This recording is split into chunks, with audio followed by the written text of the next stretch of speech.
Labadiena, sveikinamės iš naujutėlio, šviežio FK Transinvest klubo stadiono, Galinės kaimas ir gal kiek ir aukštesnio meistriškumo žaidėjų.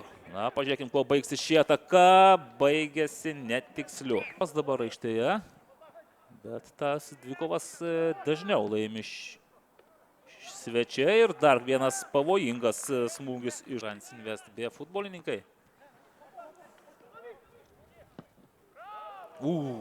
Čia labai pavojingas smūgis. Artiomas Osipovič ir Ričardas Šveikauskas. O čia regis šią strėlę. Aktyvios rungtynės. Artiomas Osipovičius klaidina savo oponentą. Jo perdavimas ir išneša faktiškai iš arba nuo vartų linijos. Klausimas, ar pavyks Transinvest B futbolininkams. Nepavyksta ir čia pavojingas, dar vienas pavojingas smūgis į vartų. Rafalas Kudzinas, jo klaidinantis judesiai, šokdina Deividą Česnauskį. Aštrus perdavimas ir virpsta. Geras perdavimas, praleistas kamuolys ir šį kartą Ugnius Semaška. Ugnius Semaška gelbėja savo komandą. Na, ir pirmasis keitimas bus BFA gretose. Lukas Gujis. Kur kamuolys Ugniaus Semaškos rankose, iš karto į priekį.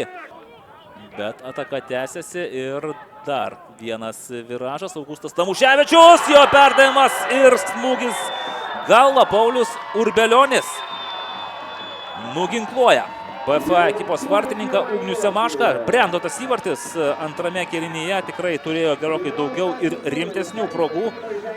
Transinvest B žaidėjai ir galiausiai Paulius Urbelionis padarė tai, ko iki šiol nepavyko padaryti Giedriui Januškevičiui. Po truputėlį grįžinėja geltoną aprangą vilkinti žaidėjai. Labai arti.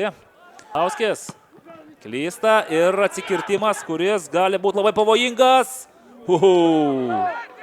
Šeimininkų vartų. Leonenko, geras perdavimas, Osipovičius.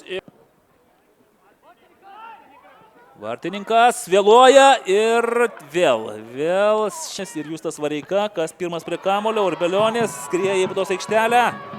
Perdavimas, kurį perskaito Ugnius. Sumaištis baudos aikštelėje. Dominikas Balnanosis. Na, čia jau buvo tik varžovų vartų. Pergalę švenčia Transinvest B ekipa.